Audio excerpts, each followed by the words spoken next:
Shalom Bapak Ibu Saudara, memasuki tahun baru kata resolusi menjadi sangat sering terdengar. Hal ini dikarenakan salah satu tradisi tahun baru adalah membuat resolusi.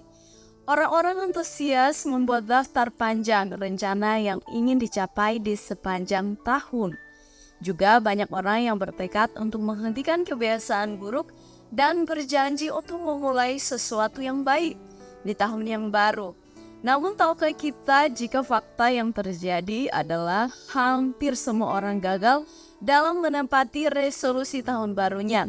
Sebuah artikel dalam bbc.com yang ditulis oleh Disik, Why Your New Year's Resolution Often Fail pada tahun 2016 menunjukkan bahwa hanya 8% orang yang bisa memenuhi resolusi tahun baru yang mereka buat.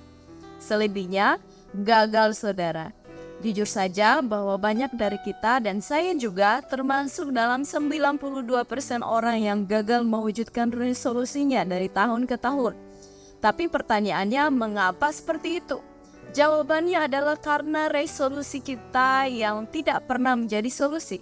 Kita hanya membuat resolusi tanpa benar-benar berusaha memikirkan segala kemungkinan solusi untuk mengatasi masalah tersebut. Seringkali dalam hidup ini kita melihat masalah dan kemudian mengeluh dan berakhir dengan menyerah tanpa ada penyelesaian. Kita berulang kali berkata tidak ada yang mustahil bagi Tuhan. Tapi yang menjadi konyol adalah kita menunggu Tuhan bekerja, tetapi kita menjadi pasif. Kita selalu mengharapkan kemustahilan Tuhan terjadi dengan cara instan, yakni melalui mujizat. Padahal Tuhan sendiri berkata bahwa Ia mau bekerja di dalam kita dan melalui kita.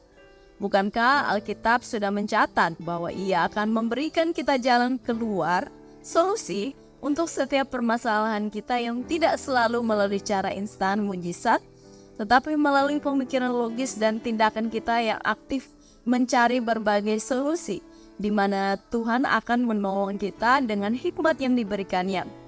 Tentu saja pada kenyataannya ada juga berbagai masalah hidup yang di luar kendali kita. Tetapi pasti ada juga banyak masalah yang sangat bisa kita atasi jika kita benar-benar mau mencari solusi untuk membenahinya. Mungkin masalah-masalah yang mengganggu pertumbuhan kerohanian kita. Masalah-masalah yang membuat kita tidak hidup sehat. Atau juga masalah-masalah yang merusak hubungan kita dengan orang-orang di sekitar kita, dan berbagai masalah hidup lainnya.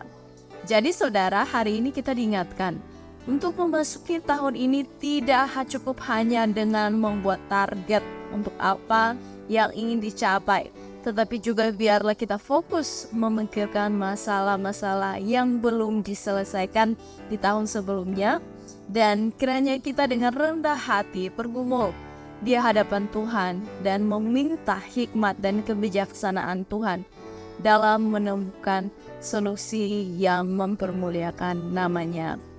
Amsal 3 ayat 5-6 berkata demikian, percayalah kepada Tuhan dengan segenap hatimu dan janganlah bersandar kepada pengertianmu sendiri. Akuilah Dia dalam segala lakumu, maka Ia akan meluruskan jalanmu. Tuhan Yesus memberkati. Mari kita berdoa. Bapa, kami bersyukur bahwa hari ini Engkau mengingatkan kami. Tidak cukup hanya kami membuat target untuk apa yang kami kerjakan, tapi biarlah kami menjadi jeli untuk melihat setiap permasalahan yang ada di sekitar kami, dalam diri kami, untuk kami mencari solusi. Tentu saja dengan pertolongan dan hikmat daripada-Mu. Biarlah kami selalu merendahkan diri di hadapan-Mu, memohon Engkau menolong kami setiap hari, bahkan sepanjang tahun 2024 ini. Demi nama Yesus kami berdoa. Amin.